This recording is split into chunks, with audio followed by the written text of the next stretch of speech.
أشهد أن لا إله إلا الله وحده لا شريك له وأشهد أن محمدا عبده ورسوله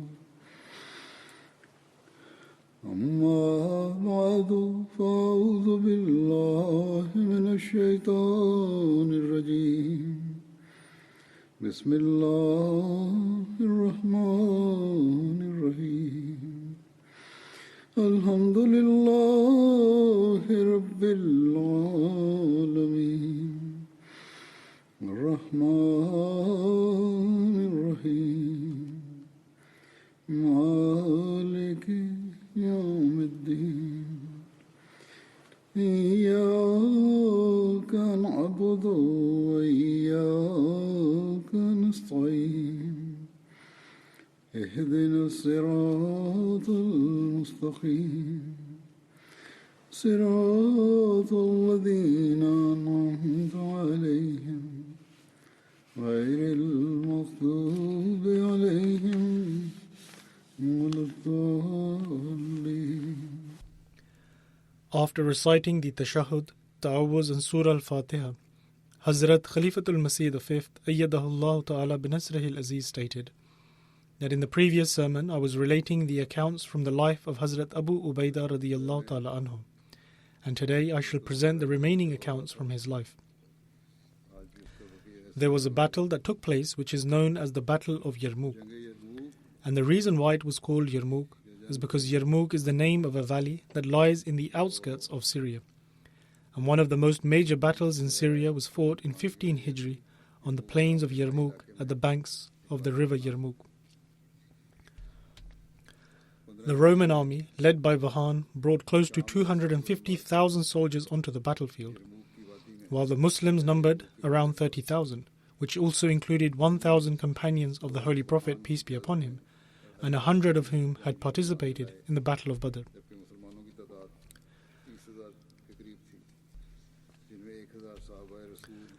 Upon mutual consultation, the Muslims temporarily withdrew their forces from the city of Homs.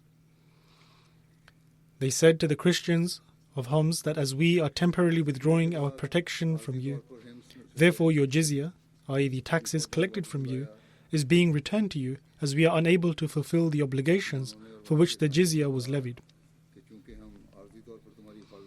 Hence, the jizya was returned to the people of Homs, which amounted to several hundreds of thousands.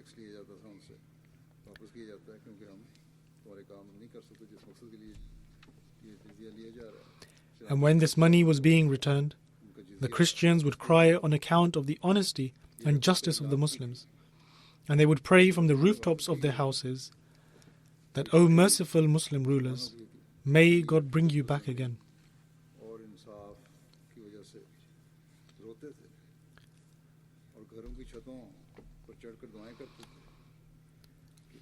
When the Muslims withdrew from the city of Homs, the Romans were further encouraged, and they arrived at Yarmouk with a large army and camped there to fight the Muslims. However, in their hearts they were afraid of the strength the Muslims drew from their faith, and so they also wished for some diplomatic resolution and tried to form a treaty. And so the Roman commander Vahan sent a Roman emissary named George to the Muslim army. When he reached the Muslim army, they were offering the Maghrib prayer at the time. And upon seeing the Muslims prostrating before Allah the Almighty with great humility, it left a deep impression upon him. Upon this, he asked some questions to Hazrat Abu Ubaidah radiyallahu ta'ala anhu, one of which was that what is your view of Jesus?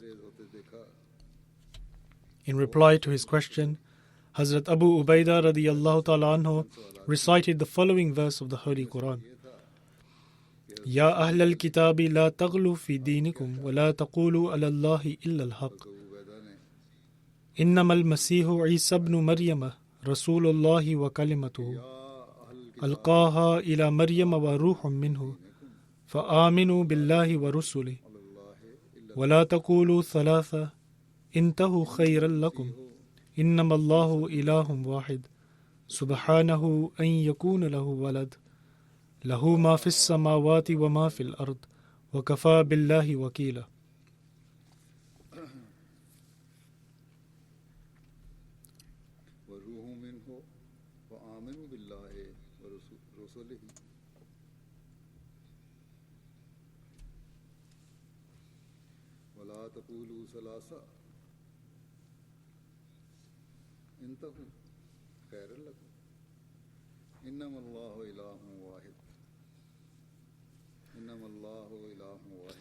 That is, O people of the book, exceed not the limits in your religion, and say not of Allah anything but the truth.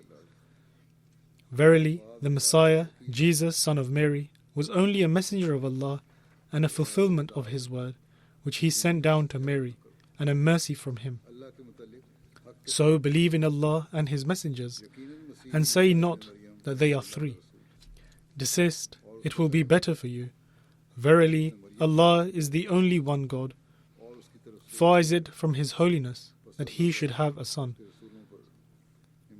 To Him belongs whatever is in the heavens and whatever is in the earth, and sufficient is Allah as a guardian.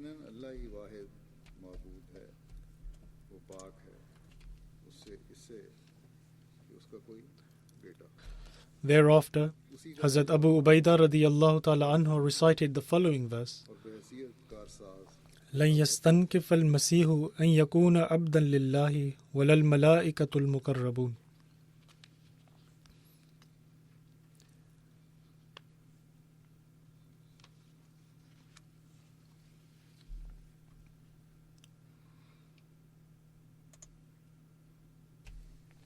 That is, surely the Messiah will never disdain to be a servant of Allah, nor will the angels near unto God.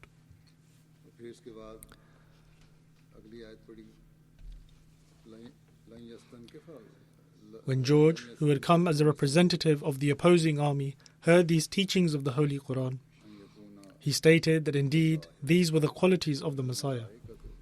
He also stated that their messenger, i.e. the Holy Prophet, peace and blessings of Allah be upon him, was true, and thus accepted Islam.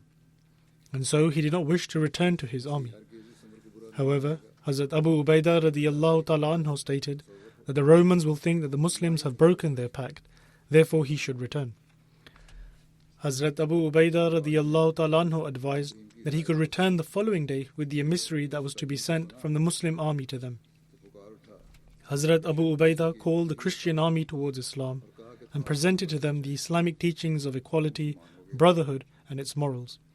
The following day, Hazrat Khalid went to them. However, his visit was not fruitful, and so preparations for a battle commenced. The Muslim women were at the rear of the army, who gave water to the soldiers, tended to the wounded, and encouraged the soldiers during the battle. Hazrat Asma bint Abi Bakr, Hazrat Hind bint Utbah, who accepted Islam on the occasion of the conquest of Makkah and was the wife of Hazrat Abu Sufyan, and also Hazrat Aban, etc., were among these women. Addressing the Muslim women prior to the battle, Hazrat Abu Ubaidah radiyallahu ta'ala anhu stated that, O Mujahidat, pull out the pegs from the tents and take them into your hands, and fill your cloaks with rocks and stones, and give encouragement to the Muslims to fight. Tell them that today is the day of combat, and they are not to turn their backs. And if you see the Muslims gaining victory, then remain seated in your places, and if you see the Muslims retreating, then strike their faces with these pegs, and pelt them with stones, and send them back into the battlefield. And lift your children up, and tell them to go and sacrifice their lives for their families and for the sake of Islam. Following this, Hazrat Abu Ubaidah radiyallahu ta'ala anhu then addressed the men in the following manner: O servants of Allah, come forward in support of God, as He will help you in return and grant you steadfastness. O servants of Allah, be patient, as this is the very means of becoming pure from any form of disbelief, and it's the means of pleasing God and washing away one stain of humiliation.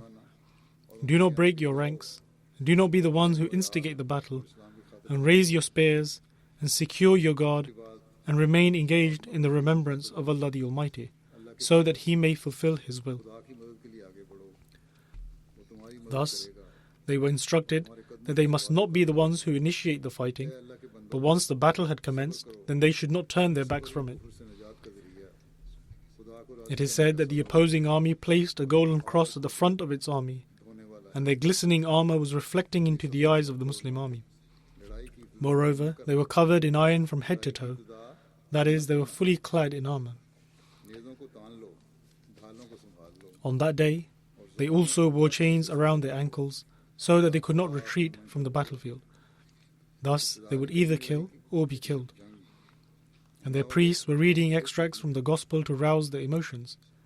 And the army of the disbelievers advanced like waves of the ocean. Theirs was an army of around 200 to 250,000 soldiers, whereas the Muslims were only 30,000. But in any case, the battle commenced. At first, the Romans had the upper hand and started to push the Muslims back. The Christians had secretly received information as to who among the Muslim army were the companions of the Holy Prophet, peace be upon him. And so they positioned some of their skilled archers on a hill and instructed them to specifically target the companions with their arrows. They knew that once the prominent men were killed, the remaining army will subsequently become disheartened and they would flee from the battlefield. As a result of this, several companions were killed and some lost their eyes. Upon witnessing these scenes, Ikrimah, the son of Abu Jahl, who had accepted Islam at the time of the conquest of Makkah, and who had said to the Holy Prophet, peace be upon him, on that occasion, that pray that Allah enables me to atone for my previous sins. In other words, may Allah the Almighty enable him to atone for his past deeds.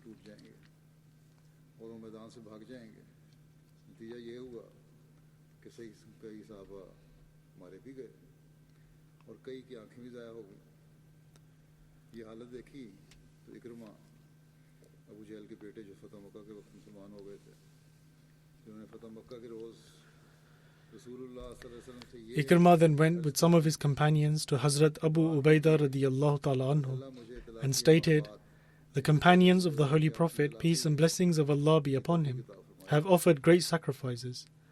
Allow us who joined the fold of Islam later to also partake in the blessings. We will attack the core of the army and kill the Christian generals. Hazrat Abu Ubaidah radiyallahu ta'ala anhu replied that this is a very dangerous assignment, and whichever young fighter goes to attempt this will be killed. Ikrimah replied that this is true. However, what other choice do we have? Would you like for us youths to stay safe and for the companions to be killed? Since he had accepted Islam, he was instilled with the passion and yearning to sacrifice his life for the sake of Allah the Almighty. And so, Ikrimah repeatedly asked for permission for him and 400 other fighters to attack the core of the enemy army. Eventually, Hazrat Abu Ubaidah radiyallahu ta'ala anhu granted permission upon the insistence of Ikrimah, and thus they attacked the core of the army and were successful. However, the majority of the youths were martyred in this attack. The Muslims managed to push the Byzantine forces back towards the trenches they had dug, and since they had shackled themselves together lest anyone runs away, the soldiers fell in the trenches in large numbers. If one would fall, they would take 10 others with them. And whilst retreating, 80,000 soldiers from among the disbelievers drowned in the Yarmouk river, and 100,000 Byzantine soldiers were killed in the battlefield, and 3,000 Muslims were martyred. This was the Battle of Yarmouk.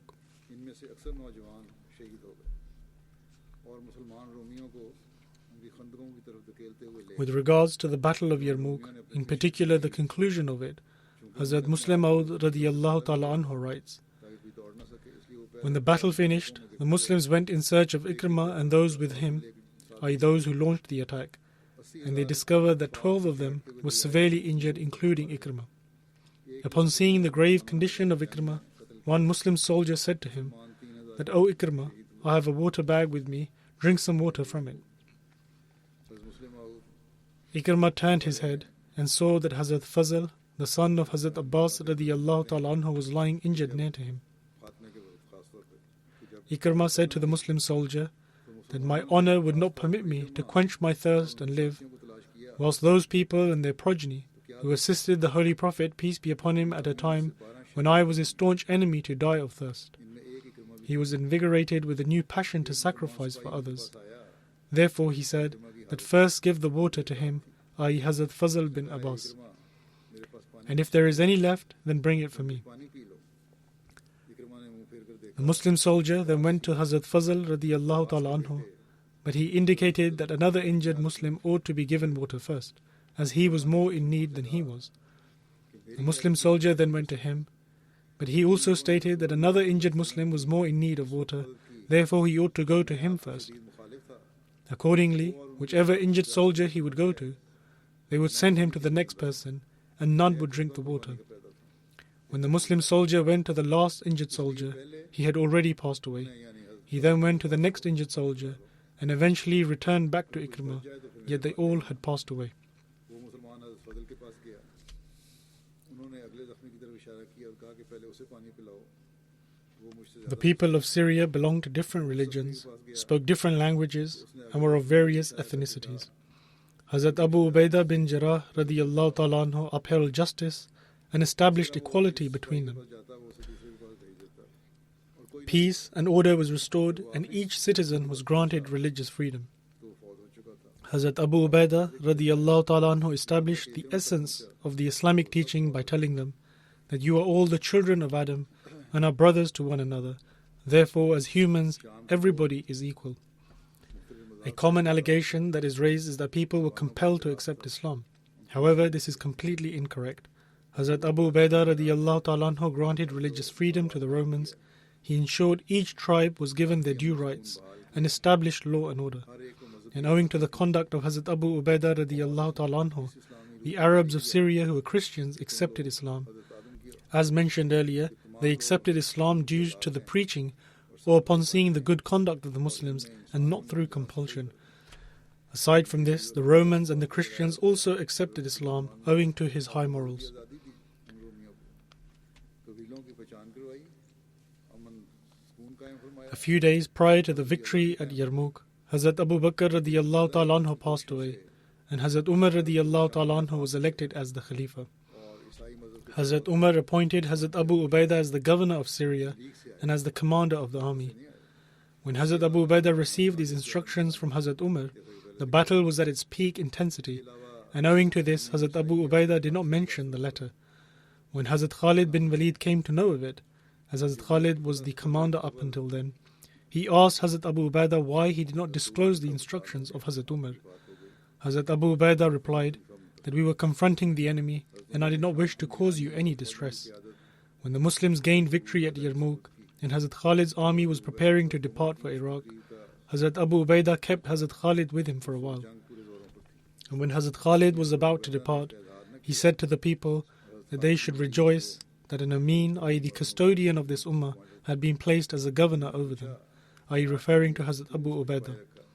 Hazrat Abu Ubaidah responded, I have heard the Holy Prophet, peace and blessings of Allah be upon him, say that Khalid is a sword from among the swords of God. And thus, both commanders departed on a note of mutual love and respect. This is the level of righteousness of a true believer, in that they never had any desire for fame or glory, and nor did they wish for any position or office. इस उम्मत के अमीन तुम्हारे वाली हैं. They only wished to attain the pleasure of Allah the Almighty and to establish Allah the Almighty's sovereignty on the earth. सुनाया कि खालिद बिन वलीद खुदा Therefore, these people are excellent models for us, and every office bearer, in fact every Ahmadi, ought to bear their examples in mind. है मोमिन का तकवा. ना नाम की ख्वाहिश, ना नमूद की ख्वाहिश, ना किसी अफसरी और ओहदे की ख्वाहिश. मकसद है The conquest of Jerusalem is also linked to Hazrat Abu Ubaidah radiyallahu ta'ala anhu. हासिल की जाए.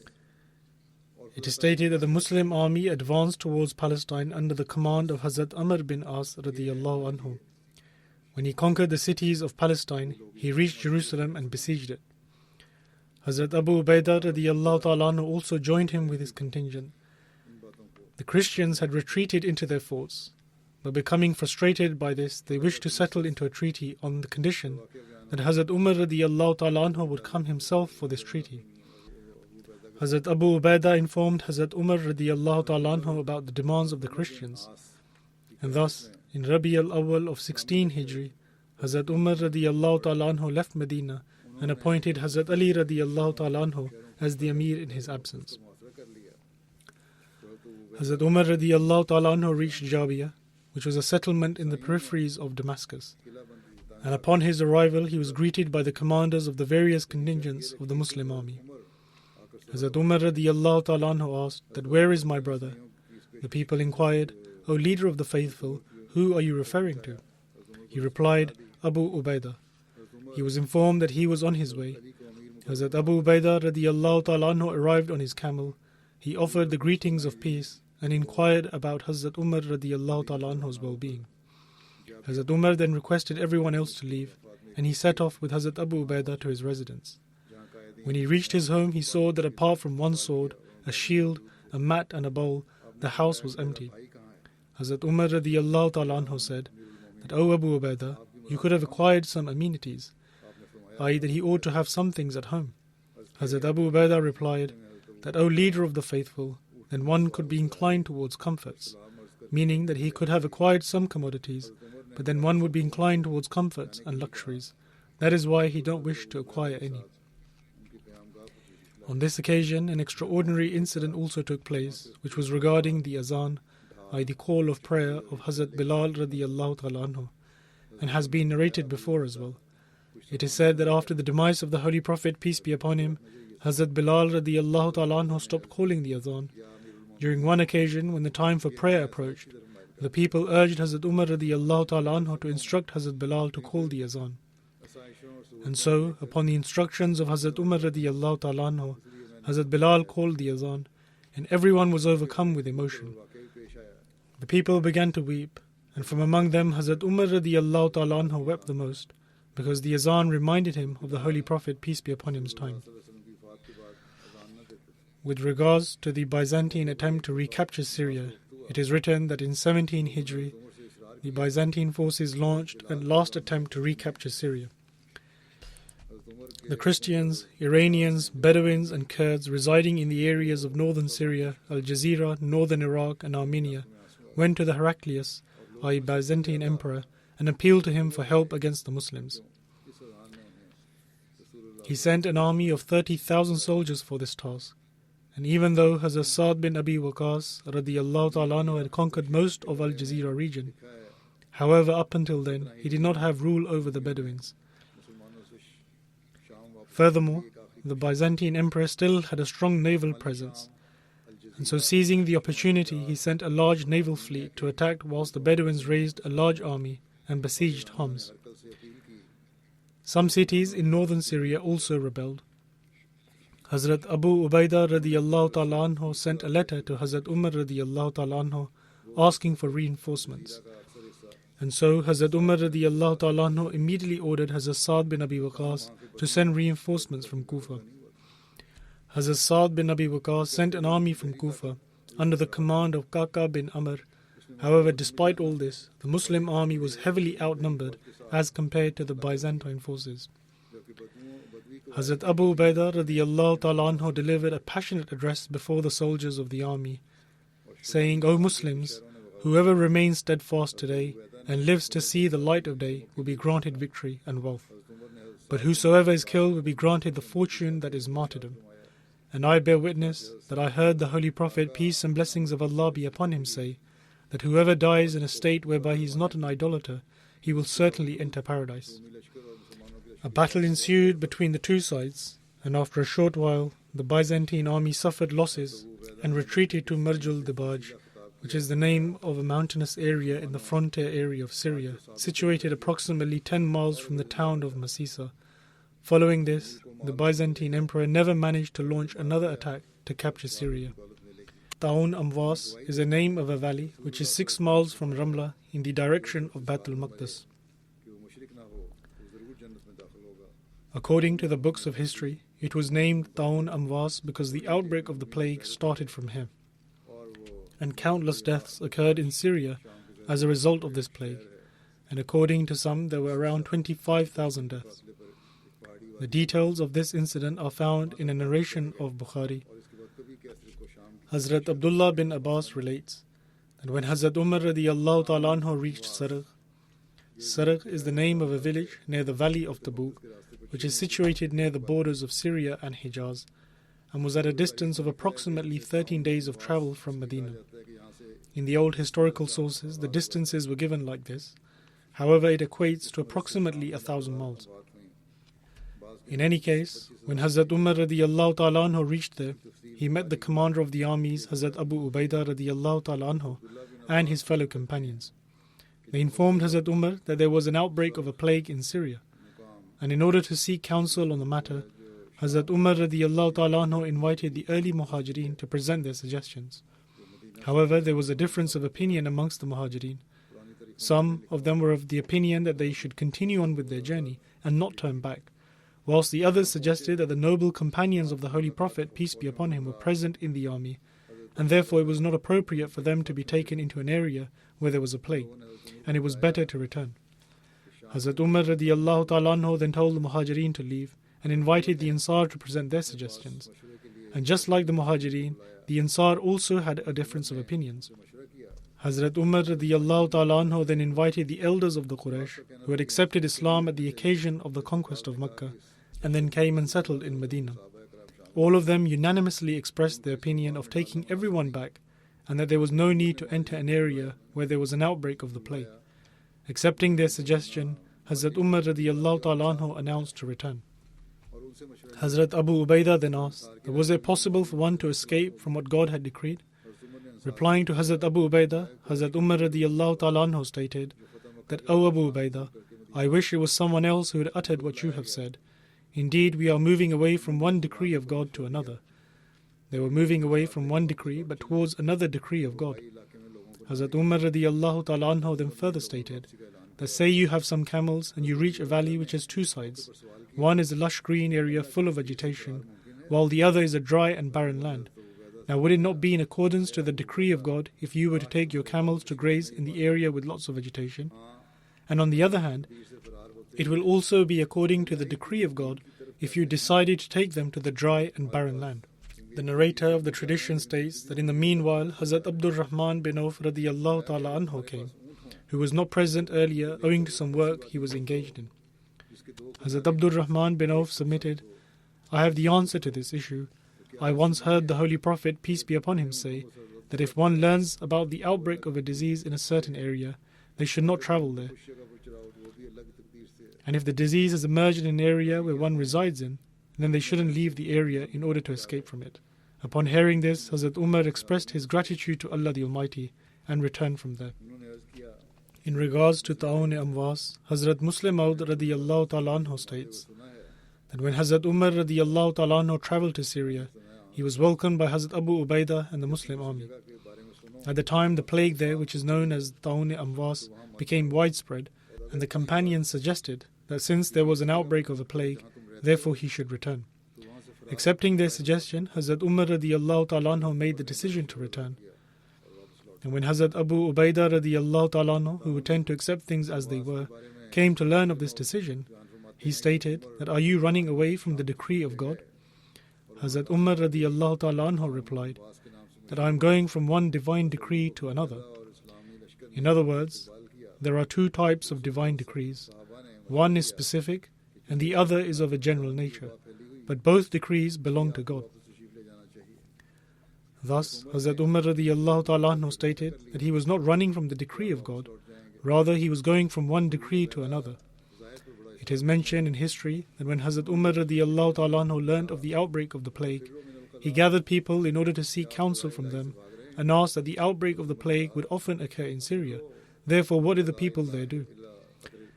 They informed him that when the plague spreads, people disperse here and there, which subsequently weakens its impact.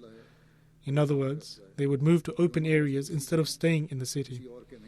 In relation to this suggestion, Hazrat Umar radiyallahu ta'ala anhu stated that God Almighty has established a general law, i.e. one who leaves an area where there is an outbreak of plague and travels to an open area is saved. And thus, since this was also in accordance with the divine law, therefore he was not violating any law of God. Rather, he was moving from one decree to another. That is, he was moving from a specific law to a general law of God Almighty. Hazrat Umar stated that thus it cannot be said that he was running away from the divine decree. Rather, he was moving from one law of God to another. Although Hazrat Umar radiyallahu ta'ala anhu returned to Medina, however, he was extremely concerned as the plague was continuing to spread. One day, Hazrat Umar wrote a letter to Hazrat Abu Ubaidah, stating that he required some important work from him. Therefore, upon receiving the letter, he should return to Medina immediately. Furthermore, he stated that if he received this letter at night, he should not wait for it to be morning, and if he received the letter in the morning, he should not wait for night to fall. When Hazrat Abu Ubaidah read the letter, he stated, I know the reason why the leader of the faithful needs me. May Allah bestow His mercy upon him, for he wishes to extend the life of that which is no longer going to remain. In other words, Hazrat Abu Ubaidah understood why Hazrat Umar was concerned, and in reply to the letter, Hazrat Abu Ubaidah stated, O leader of the faithful, after reading the letter, I have understood what you desire. But please do not call me back and allow me to remain here. I am one of the soldiers from among the Muslim army. Whatever has been decreed will come to pass, but how can I leave them? When Hazrat Umar read the letter, he began to cry. At the time, Hazrat Umar was sitting amongst the Muhajirin, and they asked, O leader of the faithful, has Abu Ubaidah passed away? Hazrat Umar replied, No, but there is a chance he may. Hazrat Umar wrote another letter to Hazrat Abu Ubaidah and instructed him to take the Muslims out of that area to a more pleasant atmosphere. Whenever any Muslim soldier would pass away and attain the status of martyrdom as a result of dying from the plague, Hazrat Abu Ubaidah would begin to cry and pray to be granted martyrdom. According to one narration, it states that at the time he would pray as follows, O Allah, is there no share in this for Abu Ubaidah to partake, i.e. to attain martyrdom?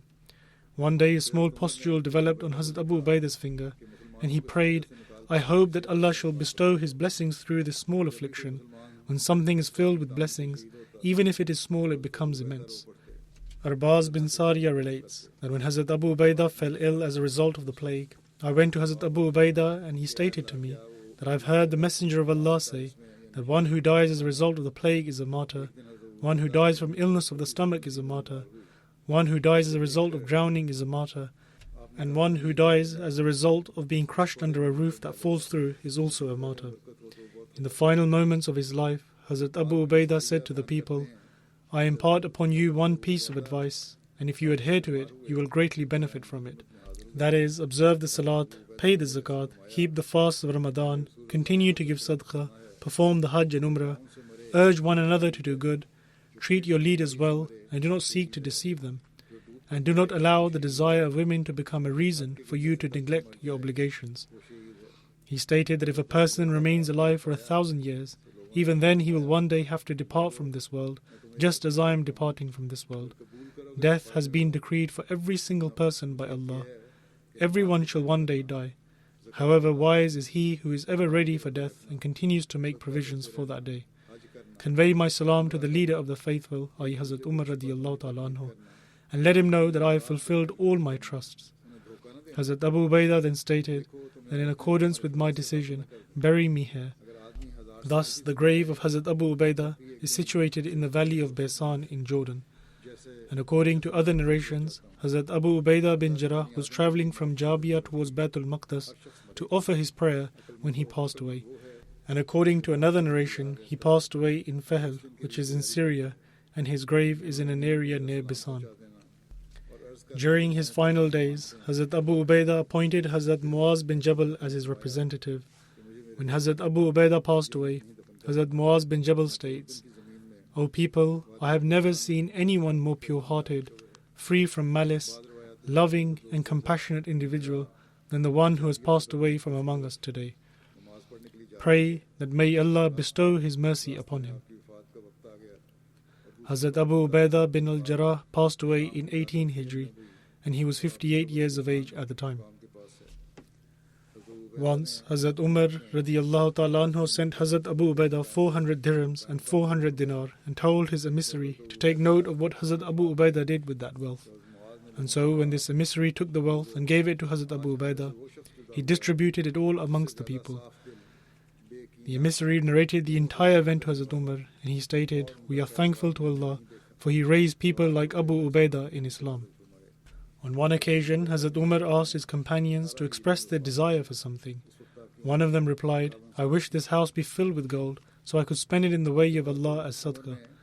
Another one stated, I wish this house be filled with pearls and rubies, so I could spend it in the way of Allah as sadaqah. Hazrat Umar then asked them to further express what they desired. They submitted, O leader of the faithful, we do not understand as to what it is that we should desire. Hazrat Umar stated, I wish that this house be filled with people like Hazrat Abu Ubaidah bin Jarrah, Hazrat Muaz bin Jabal, Salim Mawla Abu Hudhaifa, and Hazrat Huzaifa bin Yaman. In other words, people like them. Thus, how fortunate were these people who attain the pleasure of Allah the Almighty in this world and in the hereafter. Hazrat Abu Ubaidah radiyallahu ta'ala anhu's accounts come to an end here. I will now lead some funeral prayers in absentia. The first is of a shaheed who was martyred only a few days ago, Professor Dr. Naimuddin Khatak Sahib, son of Fazluddin Khatak Sahib of the Peshawar district. On 5th October at 1:30 in the afternoon, opponents of the community fired at him and he was martyred. Inna lillahi wa inna ilayhi raji'un. Surely to Allah we belong, and to Him shall we return. At around 1:30, after teaching his lesson at the Superior Science College where he taught, he left and was on his way home when two people riding a motorcycle drove by and shot him, and he was martyred on the spot. Inna lillahi wa inna ilayhi raji'un. Surely to Allah we belong, and to Him shall we return. The deceased was 56 years of age. He was associated with the teaching profession for 25 years.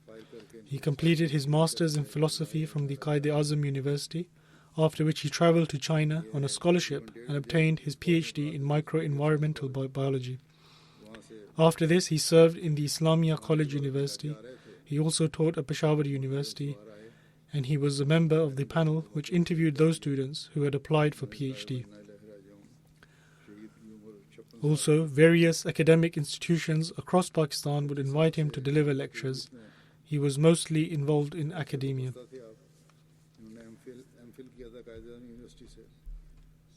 Ahmadiyyat was established in his family through his paternal grandfather, Ruknuddin Khatak Sahib, who was from the Karak district, as well as his paternal grandmother, Bibi Noor Nama Sahiba, who also accepted Ahmadiyyat. Her father's name, i.e. his paternal grandmother's father's name, was Sher Zaman, who was a companion of the promised Messiah ﷺ, and he was given a kurta, a shirt, as a gift by the promised Messiah ﷺ upon returning from Qadian, and this tabarruk remains in the family's possession to this day. Naimuddin Khatak Sahib's father, Fazluddin Sahib, was a livestock veterinary doctor and retired as a deputy director, and he was also a well-known poet. His mother, Mahbubatur Rahman Sahiba, was the deputy director of the education department, and she continued to serve at this post till her retirement. The family was made to endure opposition for many years. The Shaheed's father-in-law, Bashir Ahmad Advocate, who was the president of the Chini Paya Jamaat in Peshawar, was kidnapped in 2019, and his whereabouts remain unknown even to this day, as he was never located. The Shaheed possessed many great virtues. He would offer services to Jamaat, and though he was a well-learned person, he would always be available to perform security duty. He was particularly known for his hospitality. He was extremely compassionate, he helped the poor, and had a very loving relationship with every member of his family. He was focused on education and would constantly advise Ahmadi children to obtain an education. He also ensured that his own children were also well educated. The deceased's wife, Sadia Bushra Sahiba, says that 1 week before his martyrdom, the Shaheed went to Rabwa, and when he visited Bahishti Maqbara, he expressed his desire of being buried there. But with this, he also stated that perhaps he was not worthy of this desire to be fulfilled. However, Allah the Almighty fulfilled this desire of his in such a way that he was buried in Rabwa.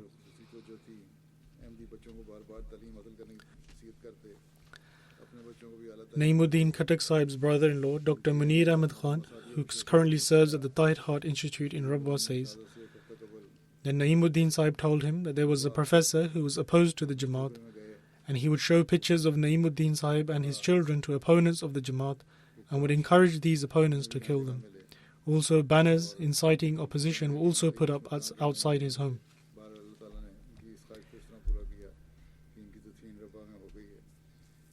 His brother-in-law says that when Naimuddin Sahib came to meet him a week before his martyrdom, he invited him to sit and eat with them, However, he said that he would eat from the langar, i.e. the kitchen of the promised Messiah alayhi salatu wassalam, for the delight and blessings in eating from the langar of the promised Messiah alayhi salam cannot be found anywhere else.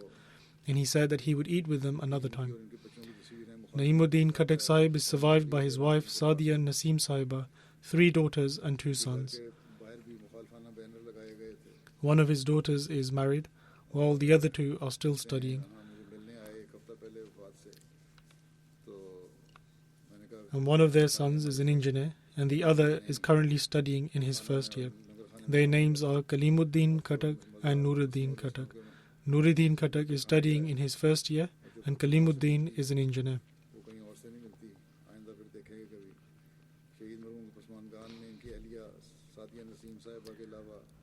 Another relative of his who is also serving the Jamaat is Naveed Ahmad Sahib, who is serving as the Amir Jamaat Peshawar and is his brother-in-law. May Allah the Almighty grant the deceased his forgiveness and mercy and grant his family the strength to remain patient.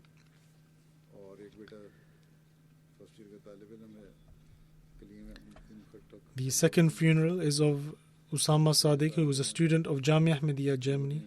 He was the son of Muhammad Sadiq Sahib, and a few days ago he drowned in the Rhine River in Germany and passed away. Inna lillahi wa inna ilayhi raji'un.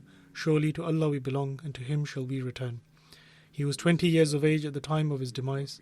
His family was from Chak Sikandar, Gujarat, Pakistan. He was the youngest amongst his siblings, and he is survived by 5 sisters and 1 brother, along with his parents. From his paternal side, Ahmadiyyat was introduced in the family during the time of Hazrat Muslim Maud radiyallahu ta'ala anhu, when his grandfather and his 2 brothers accepted Ahmadiyyat. Later, the 2 brothers left Ahmadiyyat. However, his grandfather remained steadfast in Ahmadiyyat. From the maternal side, Ahmadiyyat was introduced through his great-grandfather Hazrat Shah Muhammad Sahib and his father Hazrat Langar Muhammad Sahib, who were companions of the promised Messiah alayhi salatu wassalam. They pledged allegiance at the hands of the promised Messiah alayhi salam in 1903 in Jhelum. In 1989, conditions of the Jamaat in Chak Sikandar became very dire and there were many riots against Ahmadis. The deceased's parents were also made to face a great deal of opposition. The deceased's mother was also attacked and his father was tried with a false lawsuit which continued for 7 years. They then moved to Germany, and Usama Sadiq had obtained his primary education in Pakistan, and then after coming to Germany, he entered Jamia Ahmadiyya, and he had just completed his 3rd year.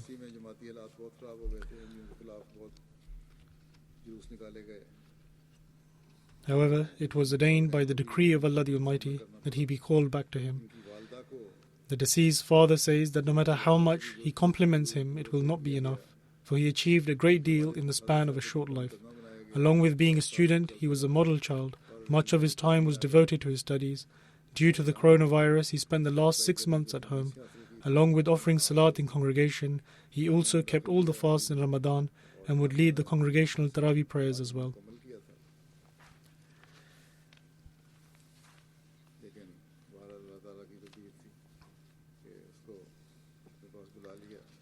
And after the holidays, he was preparing to return to Jamia. However, he passed away. His mother says that he possessed innumerable virtues.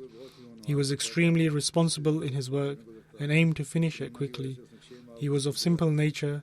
He was quiet and spoke only when necessary. He was extremely obedient to his parents and was resolute in whatever he intended to do. He was very disciplined and far-sighted.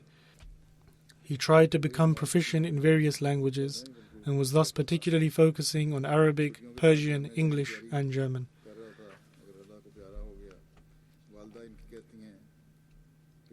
The National Secretary for Tabligh in Germany, Farid Sahib, writes that Usama possessed many virtues, one of which was his passion for participating in Tabligh activities, i.e. propagating the message of Islam. And 2 days prior to his demise, he had finished travelling to East Germany for 3 consecutive days for flyer distribution.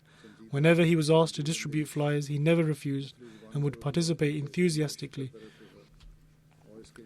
Suhaib Nasir Sahib, a missionary who graduated from Jamia Germany, says that though Usama Sadiq was 4 years junior to him, he was an example for him in worship. Usama Sadiq would often sit in the first row of the mosque and would often arrive in the mosque before the start of prayer and offer nawafil, i.e. voluntary prayers. Then, even after the prayer, he would occupy himself in the remembrance of Allah. He was one of those students who would be the first to enter the mosque and the last to leave. Similarly, he would sit in the front row for Friday prayers as well. He was very serious about his studies in Jamia. May Allah the Almighty grant the deceased his forgiveness and mercy and elevate his station. May He grant his parents and siblings the strength to remain patient. The next funeral is that of Salim Ahmed Malik Sahib. He was previously part of the Department for Education of the government or perhaps in educational institutions. And after his retirement, he served as a teacher in Jamia Ahmadiyya UK. He passed away at the age of 87 on the 24th of September. Inna lillahi wa inna ilayhi raji'un. To Allah we belong and to Him shall we return. His grandfather, Hazrat Malik Nuruddin Sahib, and his father, Hazrat Malik Aziz Ahmad Sahib, were both companions of the promised Messiah alayhi salam. His mother narrated an incident of his father, that once many family members on the paternal side of Malik Sahib had passed away due to a certain illness. And so his mother, i.e. the grandmother of Salim Malik Sahib, informed Hazrat Maulvi Hakim Nuruddin Sahib about the state of her child. Hazrat Maulvi Hakim Nuruddin Sahib radiyallahu ta'ala anhu immediately went to their home to see him and said that the likelihood of the child's survival is very low and only prayers can now save him. Thereafter, Hazrat Khalifatul Masih I radiyallahu ta'ala anhu went to the promised Messiah alayhi salam and made a request for prayers. It was at the stairs of Masjid Aqsa that he met the promised Messiah alayhi salam and made the request.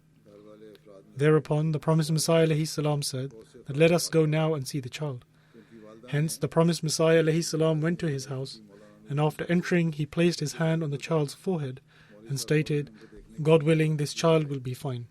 Thus, it was the miracle of the prayers of the promised Messiah alayhi salam that the child recovered, and he, i.e. the father of the deceased, lived to the age of 70. Salim Malik Sahib gained his primary education in Qadian, and after the partition, he moved to Sialkot where he studied in college. Thereafter, he moved to Karachi where he pursued his studies in the field of science.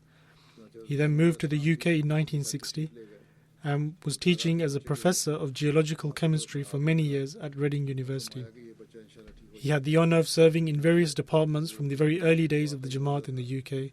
He was appointed as the National Talim wa Tarbiyat Secretary. He also served many years as the Amur-e-Kharja Secretary and also rendered great services in the Department of the Jamaat for International Relations.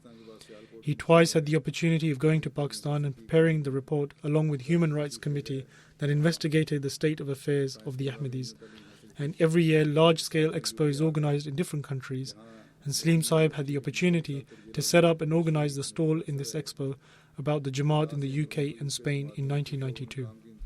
When Hazrat Khalifatul Masih IV rahimahullah formed a committee in 1997 with regards to establishing Jamia Ahmadiyya in UK, he also included Salim Malik Sahib. Similarly, he was also part of the committees prior to the commencement of Jamia Ahmadiyya UK, and when Jamia Ahmadiyya UK was established, he was appointed as the chief administrator, and he served in this capacity until 13th November 2005. He also had the opportunity to teach English and history to the Jamia Ahmadiyya students, which he continued to do up until his demise. When Islamabad was purchased, upon the instructions of Hazrat Khalifatul Masih IV rahimahullah, Salim Malik Sahib had the opportunity of setting up a library there. The deceased was a very religious, regular in offering prayers and in fasting, extremely loving to others, eloquent in speech, a caller unto God, hospitable, and a pious man who was an ardent lover of Khilafat with a real bond of loyalty and sincerity. He is survived by his wife, 3 daughters, and many grandchildren. His nephew, Mia Abdul Wahab Sahib, says that Salim Sahib told him that when he moved to London in 1960, his father, Malik Aziz Ahmad Sahib, who was unwell at the time, gave some advice to his son. Firstly, to never to lose his connection with the Jamaat. He said that just because he was going to the UK, it did not mean that he should immerse himself in all its attractions. Secondly, to always pay chanda, i.e. monetary contribution, on time and at the full rate, for this is also necessary in purifying the soul.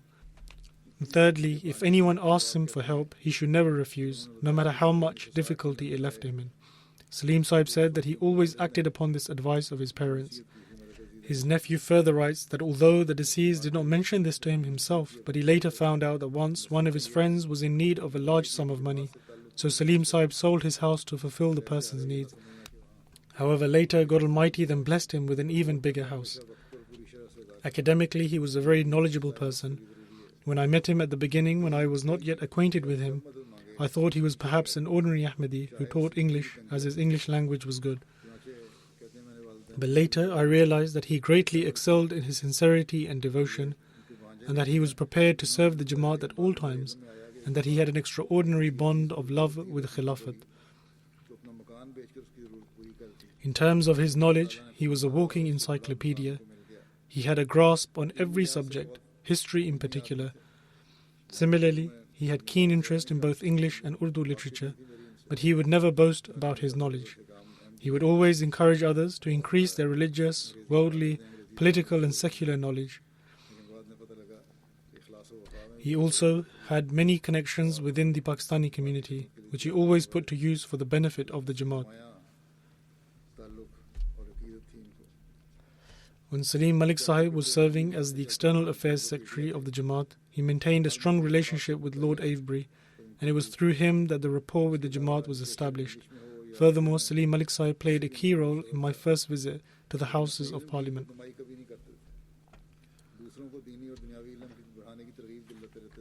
Marwan Sarwalgil, the missionary in Argentina, says that Salim Sahib was well respected among all Jamia students, including myself, owing to his academic character.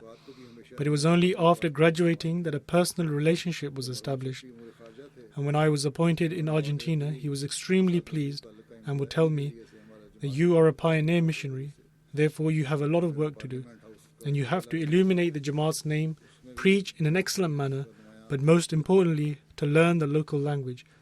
You should learn it to the level where your articles are published in newspapers. He had a very keen interest in this on an academic level.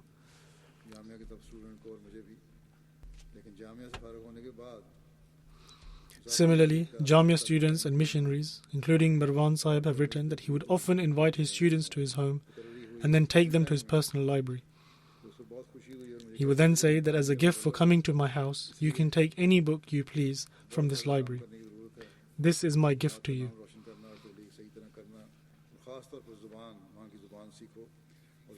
Salim Sahib would always say that Jamia Ahmadiyya is no ordinary institution, and the Khalifatul Masih has many expectations from it. Therefore, the Waqfin-e-Zindagi, i.e. life devotees who have an association with this institution, ought to attain an extraordinary level of knowledge. Marwan Sahib further writes that before I left for Argentina, Salim Sahib gave me advice that I should master the language to the extent that my articles in Spanish are published in newspapers, and he also told me to continue writing letters to him, and if I ever became lazy in doing so, he would contact me himself. May Allah grant the deceased forgiveness and mercy, and enable those he leaves behind, his children and his progeny, to maintain the same bond of dedication and sincerity with Khilafat and the Jamaat. After the prayer, I shall lead the funeral prayers in absentia.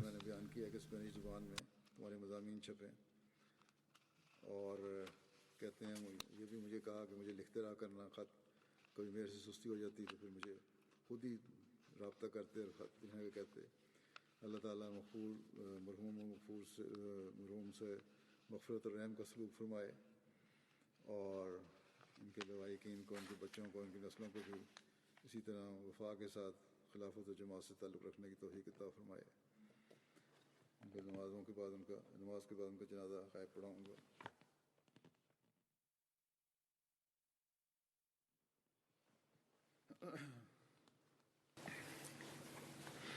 الحمد